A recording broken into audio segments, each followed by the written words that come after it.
Hello there, this is Critical from Critical Media. Definitely doing a different type of video today where, I notice it's the mid-year. I've picked up quite a few books, I can't deny it. Even for me, it's a bit more than I usually get.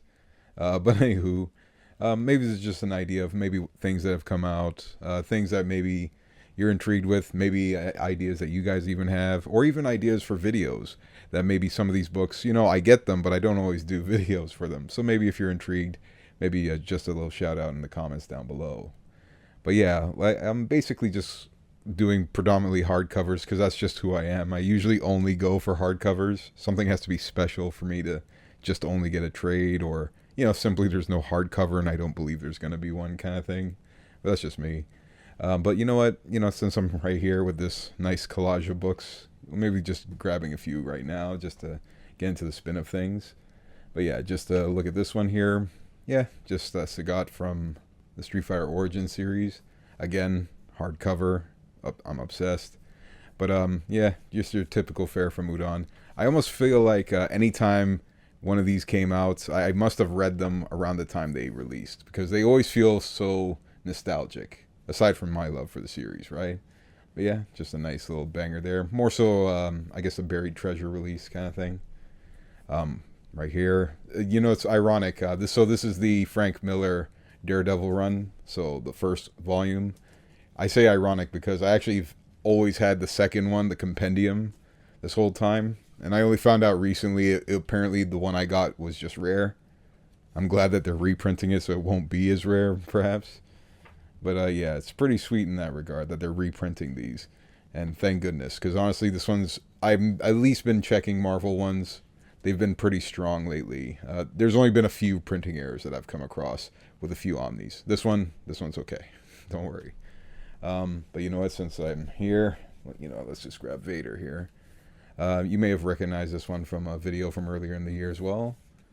I've been really liking these Treasury releases, Like I said, they're not necessarily trades or hardcovers. They're kind of in between. Like this, I don't know, this vinyl kind of appeal. But yeah, I definitely dug this series. More so an anthology-based series. But what I like about this as well? These Treasury books tend to be very well priced. And as you can see, the format's even bigger than an Omni. So pretty impressive there. But I guess we'll kind of clean up this a bit and maybe go for a more organized kind of presentation for you guys. So maybe I'll just flip it up. Alrighty, I guess diving into this here.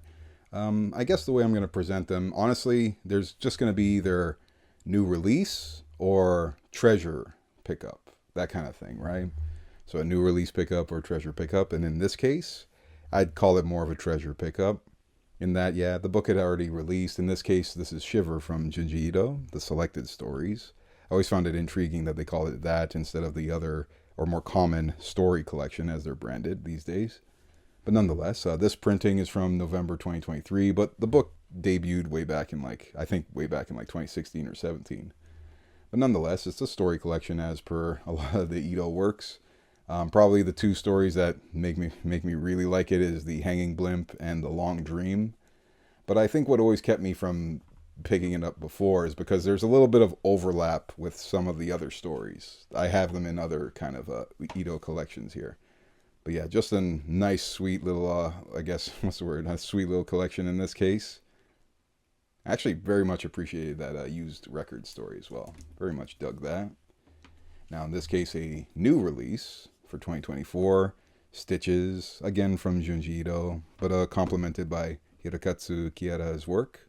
And it is more of a literary prose, so it's different than your typical manga. For instance, it reads left to right, I guess to accommodate for us North American folks. But you'll see what I mean. It's more of a literary prose than a traditional manga. However, the bonus story is a traditional manga. So the book even tells you to read it the other way. So yeah, it is your traditional manga story. And I do like this one as well, especially this image. I know it seems very similar, very basic, sorry. Just an obvious vanishing point, but it's very haunting. Let's put it that way. But pretty sweet little release. I would suggest this. If you can get it for a sweet little price, do that. I would definitely stay away from the full price. But nonetheless, that's just my 2 cents on it. Now this one being a treasure release. although relatively recent in 2023. Last Man, an awesome series. It's essentially a European comic from Balak and Bastien Vivet. And essentially, yeah, Image has been doing the translations and releasing them here in North America. But it is, as you may notice, not a hardcover. Yeah, so it must be special if I'm picking up a trade of some kind. But you kind of see what I mean, where it is very similar to mangas as well. Like, you know, it starts off in color and then eventually just becomes your traditional fare, black and white. But even the way this story is presented, it's very much like it's trying to do the, you know, the manga trope kind of thing, that typical kind of storytelling from, I guess, the Japanese. But it has enough European flair to it, you know, if you catch my meaning. I guess you can catch my meaning. There's a lot of maturity, or I'll just say it. There's just a lot of sex in it for a story that seems to be, you know, almost innocent at first, you know. But it's pretty awesome nonetheless. I wouldn't be surprised if this ends up being a, you know, a series, a show, or a movie or something like that. And speaking of which, this is the second volume of They Are Not Like Us. So this is, I guess, another treasure pickup. And yeah, I've always mentioned how this is essentially like X-Men, the millennial version. Yeah, I know there's Ultimate X-Men, which can kind of act like that. But I mean in the sense that there's no like super villains or whatever. It's just these people with powers. And if you ever wondered if Marvel ever went through with that dynamic of, you know, Xavier actually did get with Jean Grey, this basically explores that same idea, and you'd be surprised how real it gets. Let's just say it wasn't a good idea. But still, awesome narrative. That story is awesome. I just mean that idea plays out awkwardly. But anywho, at least in this case, I have a bit of a replacement here. So yeah, this is a treasure release, so to speak. So the Revolver, awesome story. Essentially, this guy lives a regular life in one life, and anytime he goes to sleep, he kind of wakes up in this other world. So it's like he never really falls asleep. And it's weird. There are parts of this horrible world that he actually enjoys and wishes was a part. So there's that weird attraction, or should I say obsession or addiction, to kind of flipping back and forth. It's pretty sweet in that respect. My previous copy of this is so broken. It's also a hardcover, but it's all folded and crunkled, and I'm just glad to have it replaced in this case. Awesome stuff. So at least in this case here, oh yes, The Unknown.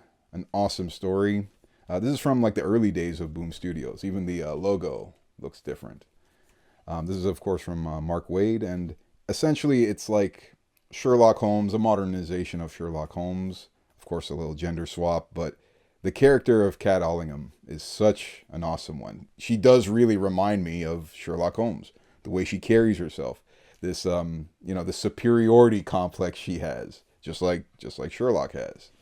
You know, and it's pretty awesome art throughout. Like a very intriguing story. It's got enough occult in it, enough romantic intrigue with it. It's got a lot of logic being applied. It's got this, almost evocative kind of sense to it. It's very, very impressive work. There is a trade version of this that actually collects the two stories in full. But as you folks know, I'm obsessed with hardcovers. And this is actually a tremendous hardcover release. Like even the design here, very unique, especially when you read the story. It even has the ribbon strip implied to it. Very, very appreciate how they released this. And I guess on to some more Image Comics releases here. So this is relatively recent. It's still a treasure release from 2023, but it's Howard Chaykin's Times Squared. So yeah, they call it an omnibus. It's a pretty short book, but it's an omnibus in that it's comprehensive. It has all of the Times Squared stories, even that new story he wrote just for this. But a very intriguing little narrative. I'd say this, if you're into jazz, you definitely get a lot of the dialogue and the way it flows. As you can see, it's a very dialogue-dense story, which is awesome. It has enough noir, obviously, built into it. Again, a lot of sex built into it as well. So a bit more for mature readers. But it has this very intriguing art style and this excellent use of color. So big ups to Chaykin for having that kind of mature storytelling there. Maxim Glory. What an awesome name for a character, too. But anywho, onto another Image release. These are all like deluxe hardcovers, which are my favorite formats in general. But yeah, in this case, we have JesusFreak by Joe Casey. Basically, he does almost everything he can to make sure it's not Jesus Christ he's referring to. He goes out of his way so many times to say it's not Jesus Christ. And, you know, like, you really, really have to wonder, you know, if this was just ultimately an experiment of, let's just say, getting so close to the fire but not getting burned. That's basically what I feel like Joe Casey was doing in this. Because it gets so close to, you know, making you believe it's Jesus Christ until you realize how violent this character is. His name just also happens to be Jesus is all, and living in the same time period. So, very intriguing stuff. Very, very evocative story, that's for sure. And then a book that you guys may have seen on the channel already is, yes, Little Monsters. An awesome narrative, Jeff Lemire, Dustin Nguyen. And you can kind of see it here. It has a very black and white aesthetic with a little bit of complements of art where in the right places, mainly red, since these are little vampires, that old idea. It has a lot of interview with the vampire aesthetics built into it. But essentially the launch point of the story, these little vampires living in a post-apocalyptic world. They're scavenging for food. They've never had human food before until, of course, the beginning of the story. That's kind of the launching point of this narrative. But awesome stuff in this case. Alright, taking a look at another 2024 release here with Something is Killing the Children, the Deluxe Edition, Book 2. You know, James Tynion, I've mentioned this before where, you know, this series, you could tell that it was trying to become a franchise for Boom Studios, and maybe, you know, them and James Tynion wanted to make it so. But I have to admit, a lot of the spin-off series, like House of Slaughter and whatnot, they just can't grab me. I don't know. They come off kind of pointless. But the one thing I will say is the main series has always been a banger. Like, I've loved it the whole damn time. And I think it has a lot to do with the characterization of Erica Slaughter herself. Like, such a dope character. And the way she's often depicted. Like, you can't help but root for her. You want her to win every damn time. And, you know, she's such a realist in this world. And I have to big up Tynion in that respect. Because the world he created for her to be in, to deal with what she's dealing with on top of all these monsters and all that crap, it's pretty heavy, and it's so well told in the main series, as mentioned. Such a intriguing series, and I do like the quality of the release, that's for sure. So big ups to Boom for at least supporting the main series that way. Another 2024 release, Geiger. A pretty big one, actually. It's a deluxe edition, but it's bigger than your average release, that's for sure. And yeah, Jeff Johns and Gary Frank, they've done it again. Another world building aspect here. Maybe started with Red Coat all the way to Geiger to Junkyard Joe. Junkyard Joe, by the way, there's going to be a release of that in this similar format soon. So be on the lookout for that. But a lot of humanity in this character. That's probably the one thing you're definitely noticing. Because I guess Jeff Johns gets a new sandbox to play in. He seems to have a greater, you know, sense of control over this narrative. So very awesome release. Very glad Image did it that way. Now, a release that, you know what, maybe when they release them all, I'll do a video. But this is the second volume that released recently in 2024. I know that sounds very awkward for those of you maybe trying to grab the Fabulous Furry Freak Brothers books. But yeah, what's awkward is that they're releasing them in odd order. So a few years ago, they started printing these, but they've been printing them out of order, like Volume 4, then 6, then 5. Now, as of this year, Volume 2 came out. And they are planning to finally complete them by releasing the others this year, but so far this is one of the 3 that are coming out this year. Basically just humor comics, those hippies and whatnot. You've probably seen the show, I imagine. This one's a bit of a treasure release from last year, 2023. 8 Billion Genies. An awesome concept, even made better by the way that this story was, you know, decided to be told from, like the perspective that it was told from by Charles Soule. Awesome narrative. And yeah, as the story, or as the title suggests, basically one day, just 8 billion genies show up, and for every human being, there's a genie, and just grants the wishes. But it's interesting how the narrative plays out. It's almost like some things that you would have thought of would happen. Like basically half of humanity gets wiped out because of some people's wishes, immediate wishes or whatnot. And then there's the people who actually do think about the consequences of things. Very interesting ground on this series. Awesome release again. Go figure, it's Image. Image, man, I tell you. They've been banging out releases. And you know it, yet another one. So this is Art Brut. Of course, this is from Max Prince and also Martin Marazzo.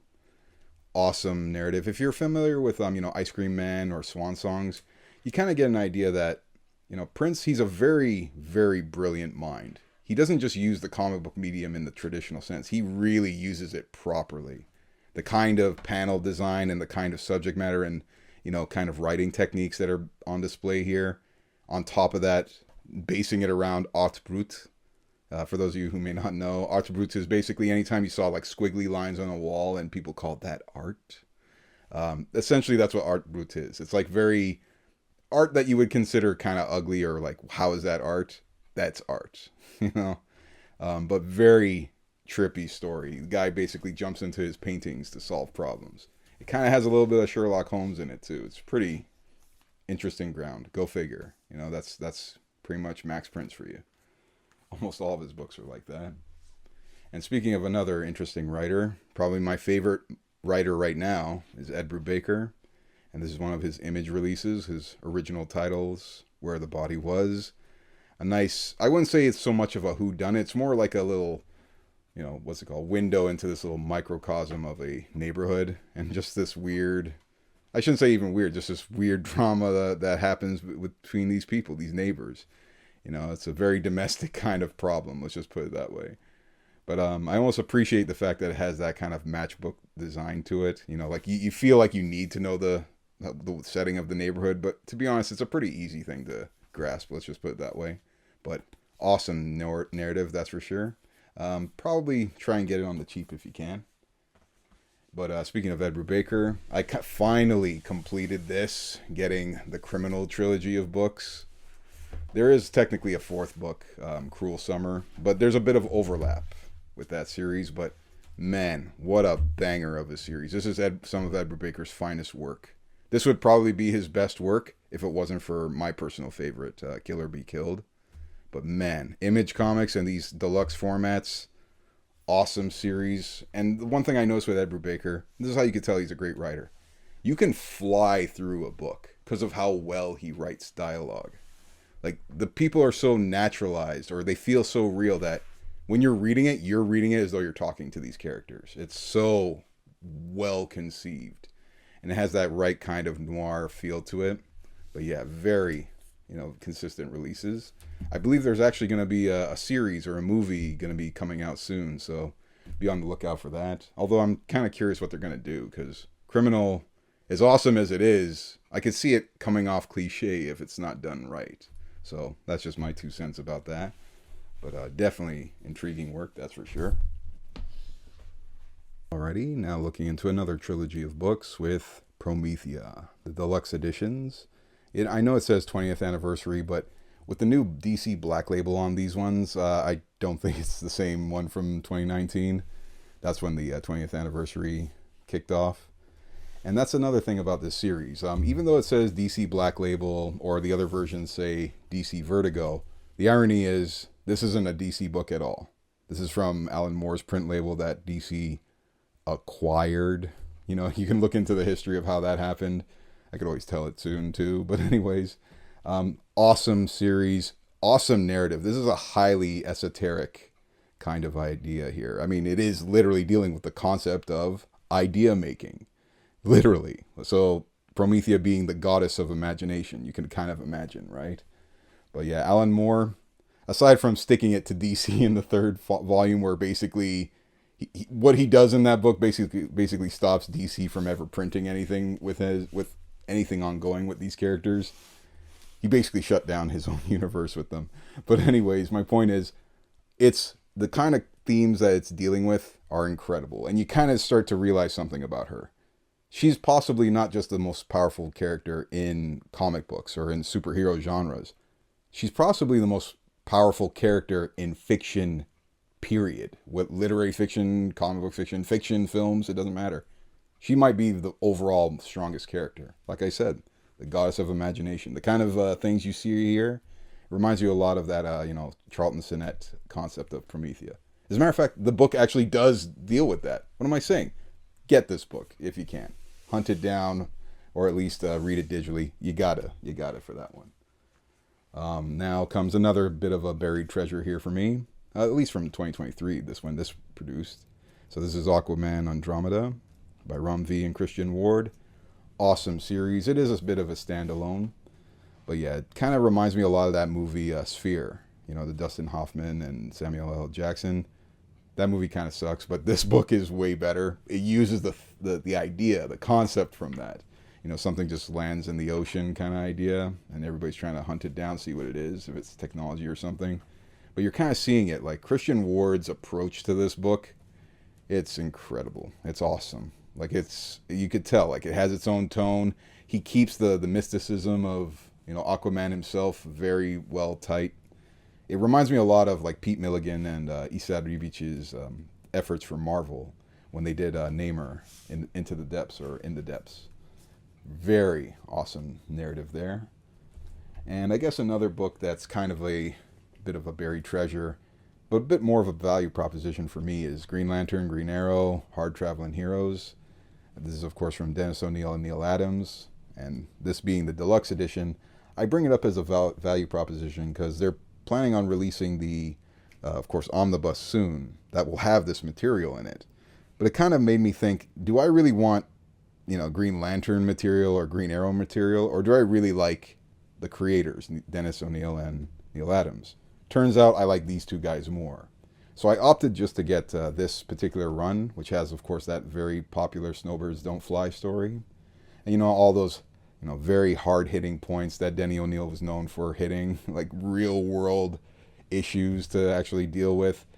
That's kind of what this story pretty much represents. It's awesome. I just wish this story made me like Hal Jordan a bit more. It never does. You end up loving Green Arrow, if anything.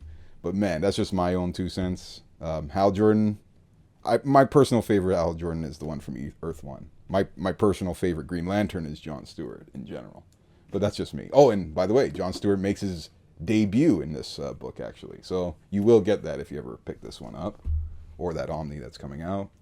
And at least for a new release for 2024, I know I haven't said that in a bit, but yes, Batman The Black Mirror, the deluxe edition. I remember waiting years ago. I had a chance to get just the standard hardcover, but then they released this puppy. Man, I love this damn book. It's impressive that Scott Snyder legitimately made us believe that Dick Grayson can be a competent Batman on his own. Like the kind of feel of the Gotham world at this point, pretty much perfect. Even though technically Bruce is back at this point in the comics, but doesn't matter. The story is perfect. It's the perfect kind of detective story for Batman, and it just happened to be Dick Grayson this time. So awesome job by Jock and Snyder. And yeah, Francavilla did his thing too, that's for sure. And at least onto that, I guess we'll jump onto the Omnis at this point. Wow, surprisingly there are quite a few. Alright, now comes the Omni section of the pickups, and holy crow, I'm looking at them all right now, and it's like, really? Did I really get this many? Let's see here. 1, 2, 3, 4, 5, 6, 7, 8, 9. Not to mention there's one coming in like less than a week from now. But anywho, at least kicking it off with Spy vs. Spy, the omnibus. So Antonio Proyes. Awesome book. Like I mentioned it in the video I did for it. It feels more like a historical book more than just a comprehensive Omni. Yeah, this is a comprehensive Omni, folks. You're getting everything in this book. All the way up until from the 60s to the 90s. But the reason why I keep saying it feels like a historical book or even an art book is because DC really approached this like the way Fantagraphics would approach a book. Like they included so many little factoids in it. It's different than your average kind of, bonus material, whatever. Like the way they implemented it throughout the book. And almost every interview you read from this particular title, you could tell like people have like legitimate respect for what Proyas did here. Incredible work. And also this book, it's actually bigger than your average Omni. I mean, not lengthwise, as you can see here, but I mean in terms of its presence and whatnot, its format. Very, very surprising release. Like awesome care. It is a reprint after all, but I do consider it 2024 since it came out at the end of 2023. Like, it came out literally the last week of December last year. But anywho, at least moving on to another Omni here. Now, this is a bit more of a treasure, or should I say a later release. Some folks either love or not love High Republic. I actually am appreciative of what Disney's doing here. After all, this is their first real attempt at original storytelling since having the Star Wars franchise. And I have to admit, they did start off very well. You know, like Keeve Trennis and whatnot. Kreese, awesome character. Forgive me, was it Sanat and Tenek? Or Terek? Oh, yeah, that's right. It's like Saret and Terek. The two twins there. Awesome. Just interesting ground being covered. And I have to admit, Cavan Scott has earned a lot of love from me. That's for sure. Cavan Scott's been doing some awesome work in Star Wars as it is. Writing wherever he can. And boy, oh boy, it really does show. Like, he seems to have a really good, you know, what's the word? He has a good handle and a good knowledge of, you know, past Star Wars storytelling. I wouldn't be surprised if I end up finding out he worked for Dark Horse at some point in his career. But yeah, I got this on the cheap because honestly, for an Omni, it's very short. To be honest, Marvel shouldn't be pricing these books the way they are. They should definitely be cheaper. But yeah, thankfully my comic book shop had a sale recently, so I was able to pick this up on the cheap. So awesome sauce there. And I guess keeping Star Wars in mind, yes, at least the new release of Star Wars by Kieran Gillen and Greg Pak. So this kind of cements, or should I say completes, the period between episode 4 and 5. So A New Hope and Empire Strikes Back, that Marvel storyline. And yes, I gotta admit, Marvel has been doing such a great job keeping the main series, the Galactic Civil War era, intact without breaking the canon. Seem to be doing that a lot better in the comics, that's for sure. But yeah, awesome series. I'm so impressed that Marvel has been doing such a great job with it. I can't wait for the Greg Pak Darth Vader series to kind of wrap up there, but awesome sauce to have this one, that's for sure. Now comes a book that, to be honest, for many years, I always wanted to get it, but I just never wanted to pay full price. Again, that same incredible sale at my local comic book shop afforded me to get, finally, Thor. The first omnibus, or yeah, as you can see from his first series, Journey into Mystery. The reason why I've always had this thing for Thor is Thor would be a character I would never like normally. But there's actually I guess maybe a subliminal reason why I was always attached to the character. It's because, actually, when you think about it, for Marvel Comics, he's the equivalent of Billy Batson, especially the way Thor started out. You know, the whole Donald Blake turning into Thor thing. You can fully tell. This was Marvel Comics' attempt at having their own Billy Batson, their own version of Captain Marvel, or Shazam for the layman. Though, thankfully, he's back to being called Captain now, officially. Thank God. But anywho, aside from that, you're getting pretty impressive and very foundational Jack Kirby work, and it's pretty damn impressive. I mean, I think you're getting, what's his name? I think you get a little bit of Jay Gavin. I could be wrong. But yeah, there's that Sanok guy. Pretty intriguing kind of storytelling, let's put it that way. I don't know what it is about Thor. Just it shouldn't work. It shouldn't be something I like, and yet I like him. I don't know what it is. I end up realizing I own more Thor books than I do Iron Man books. Never thought I'd say that. But now comes another Omni that, you know what, it's a bit of a, buried treasure somewhat. Not really. I mean, they do get reprinted quite a bit. But Mutant Massacre, the crossover book. I've mentioned it, how I usually don't like crossover books. But I think when Uncanny X-Men's Volume 5 Omni came out, it just reminded me that I love that Trial of Magneto story. I have it as a standard hardcover. But yeah, this just basically affords me to, just read that story in a more deluxe format. And so far, I didn't come across any printing errors, thank God. But, I'm going to keep holding my fingers on that one. But yeah, awesome series. Awesome subject matter, not to mention. But I have to big up Marvel for the way they choose to map these crossover books, and in general. Even some of the Legends books for Star Wars. I big up Marvel a lot for that. But yeah, definitely a dope crossover. I was reading Fall of the X-Men, Fall of the Mutants, not too long ago, and I was like, you know what? I need this Mutant Massacre. But anywho, Now on to something I think some of you guys on the channel might recognize. So yes, Ed Brubaker, G. Go figure, right? So this is volume 2 of the Omnis from Ed Brubaker recently. Admittedly, they are smaller or shorter Omnis, which is why you should definitely hunt them down for a deal. Thankfully, I got one on this one.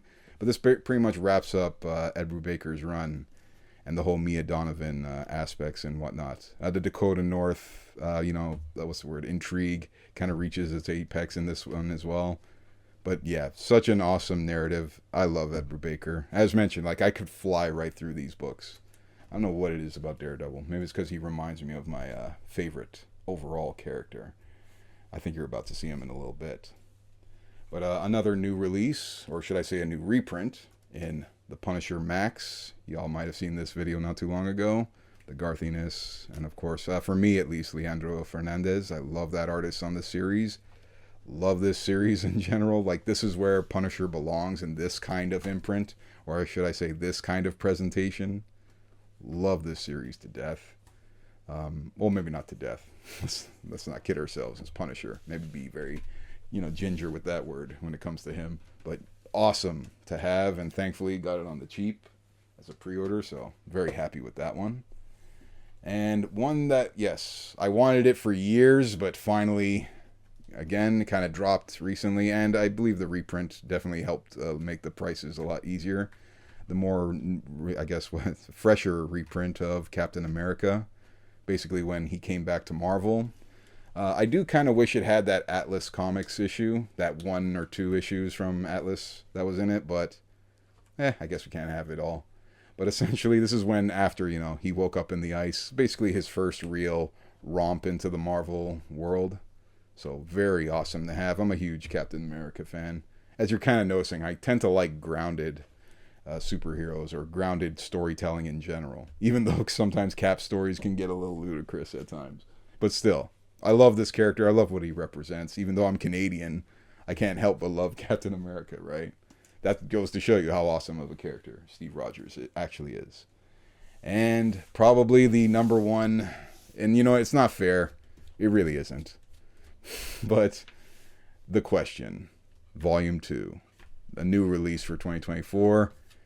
Yeah, you can see it's a little dusty. It was, after all, literally carrying the weight of all those other Omnis just now.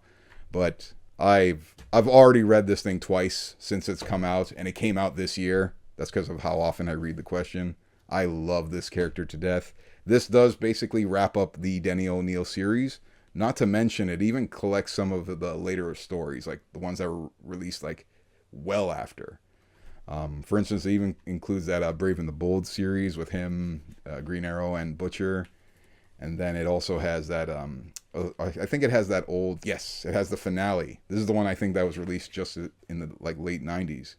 Yeah, this one, The Question Returns. Amazing I was able to flip that open so easy. But man, what an excellent way to end it. I love this series to death. The definition of the tragic hero, or should I say the realist kind of hero. Love The Question to death. I can't recommend this series more than enough. This is one of the few times where I say it's not even a question of what you should or shouldn't. You should get Volume 1 and Volume 2 right here. Amazing. But yeah, I guess that's pretty much a wrap so far for the mid-year pickups. But ironically, there's another book on the way just now. I wouldn't be surprised if we end up seeing a video for that pretty soon. But anywho, these are just my pickups for the year. I mean, yeah, a lot more than I thought. I'm sure maybe this is either a lot less for some people or maybe more for some people. It's all good. Yeah, I just get them as I read them. But anywho, that's just my 2 cents for today, and hopefully you guys have your own. I wouldn't mind seeing your, suggestions or comments down below, as always. Y'all folks take care and enjoy the rest of your day.